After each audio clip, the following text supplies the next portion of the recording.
Today we're speedrunning Life the Game, where we're gonna get all fails and all successes. So we'll start the speedrun right there and get born, where we're gonna fail our first time. And we got stuck in our mother's womb for 3 days, and when she finally succeeded, our mother was tired of us, so she put us up for adoption, and we never saw her again. So that's pretty sad. After that, we're gonna learn our words, but of course we're gonna fail first. And we never learned how to talk, and are currently tied for the fewest words spoken world record with a bathtub. But now that I have a little bit of time to actually explain what's going on, obviously I'm putting the fails in the top left corner, so you're still able to see them, even though of course we can't read them for too long normally, because this is a speedrun. So that's why I'm doing that, and now we're on to math. And speaking of math, I'm pretty sure we can all agree I got the correct answers, but unfortunately my teacher didn't think so, and we hated math so much we dropped out of school at 8 years old. When we applied for a job flipping burgers, our application was rejected because we were overqualified. So that's a thing. But now it's time for puberty, where we're getting a bunch of pimples. One of them is gonna pop, and after the pimple incident, we became known as the nipple face guy. A year later, we agreed to a dirt cheap scar removal surgery performed by our cousin Alan, and we died on the spot. Yeah, Alan's kind of a jerk. This is also like one of the most disgusting parts of this game. Just look at all the green stuff coming out, but whatever. After that, we're going on Finder to try to find a girlfriend. But we noped on the cutest girls we've ever laid our eyes on, and to this day we consider this one of our biggest regrets in life, and cry ourselves to sleep every Tuesday and Friday. We also fail at beer pong, but the game tells us that being bad at beer pong couldn't possibly ruin our life, so it gives us a free pass to keep going, so that's pretty cool. And immediately after, we mess up big time, and not only poison our boss, but we get fired from our dream job, so we get charged with attempted murder and spend the next 20 years of our life in prison with a roommate named Papa Bear. Anyways, now it's time to get married with the girlfriend that we found on Finder, and you'll also see that I'm really going in my most stylish stuff. Like, I think this is the perfect outfit to get married in. We just look really nice, and obviously my wife loves me, so she's not going to be mad at all. Except she is. And our glamorous fashion sense caught our fiance completely off guard. She freaked out and ran away with our cousin Alan. This guy again, I swear. Anyways, now it's time to have babies, and a lot of them. Well, not yet, obviously. Instead, we're gonna mess it up and get the message that says nothing to say here, just try again.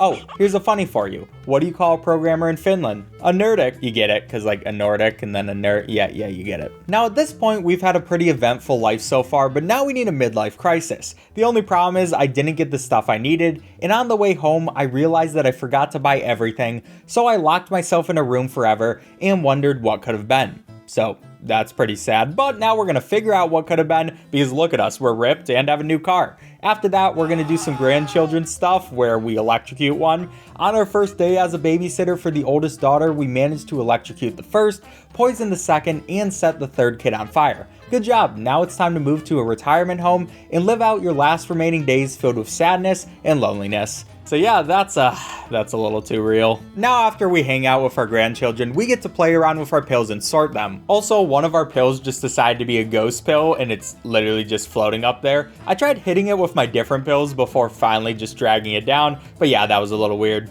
Anyways, what we have to do for this minigame is sort our pills in their right containers. Obviously, we're not trying to do it right the first time, but this minigame is also really weird. It just feels weird the ways you control it. I don't know how to explain it, you would just have to do it yourself, but there we go, we failed it, and who needs pills anyways? Is what we said the day before we went into drug withdrawal and slipped into a coma that we never recovered from. Our life really just keeps getting better and better, but anyways, to do this actually correctly, it's pretty simple. We put the blue pills in the blue cup, the pink pills in the pink cup, and the green pills in the green cup. Like I was saying, it is still really weird to control this thing, and I also do not want to knock these things down, but those are my pills, and now we can die and end off time with 4 minutes exactly. At least we were loved by all. Now we're on to Afterlife the Game, where we're going to do the exact same type of speedrun. As you'll see right there, is we fail to fly, and during our first few seconds of freedom as a ghost, we managed to get ourselves permanently stuck in a random obstacle.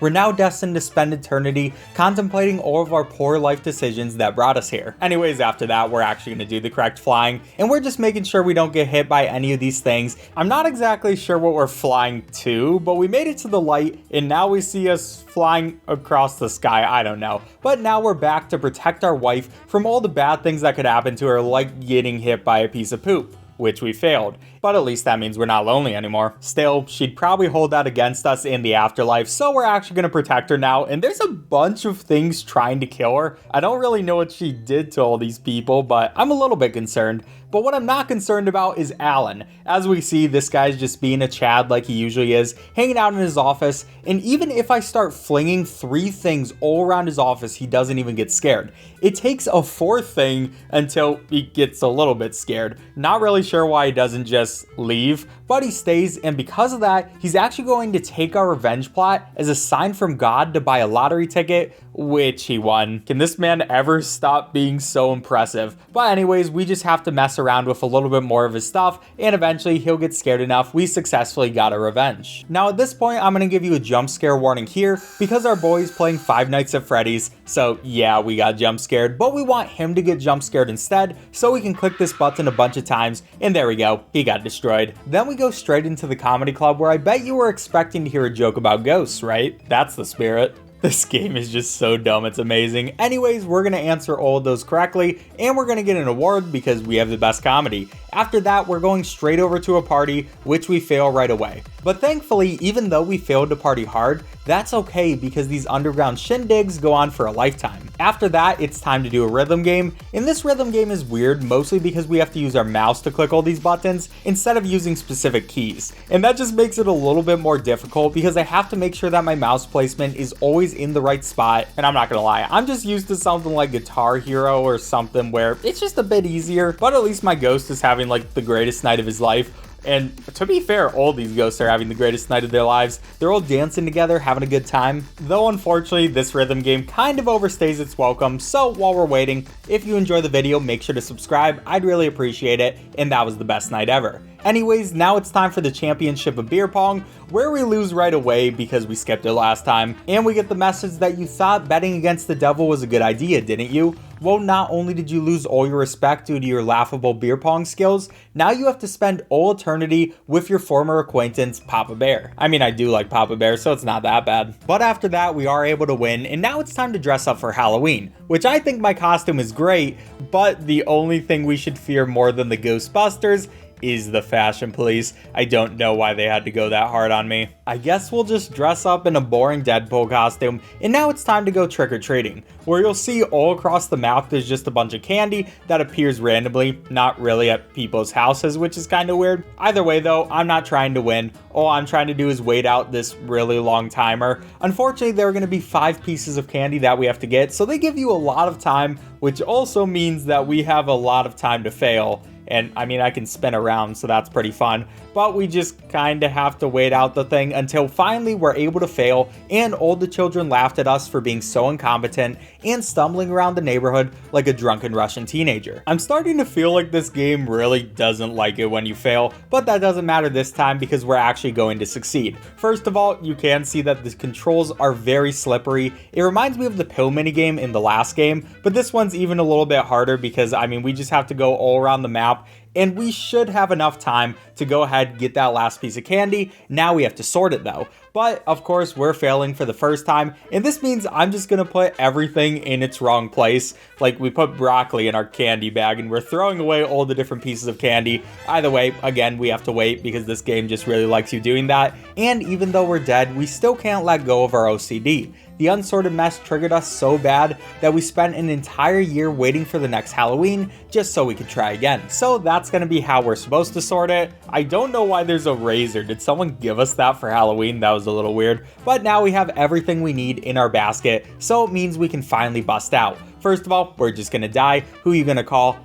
Who can you really call in this situation? Which, fair enough. But after this, we just have to go past. I don't know who set this up with all these blades and stuff, which apparently have the power to kill a ghost. But we're gonna make it straight through, make it to the exit, and now it's finally time to decide where we want to spend the rest of eternity. Now, first of all, we're going downwards just to get beaten up by a duck, and we didn't even believe it was possible to fail there, but somehow we managed to do it. After that, we're going to take the stairway to heaven, and pretty much we just climb the stairs one by one. It is possible to climb 2 stairs at once, but it's really precise, and more times than not, we're gonna fail it, causing us to go back down. So we just gotta take it step by step until we finish off the speedrun with a 5:27. So we're gonna end off with 4th place in Life the Game and 2nd place in Afterlife the Game. Alright, subscribe if you enjoyed. Bye.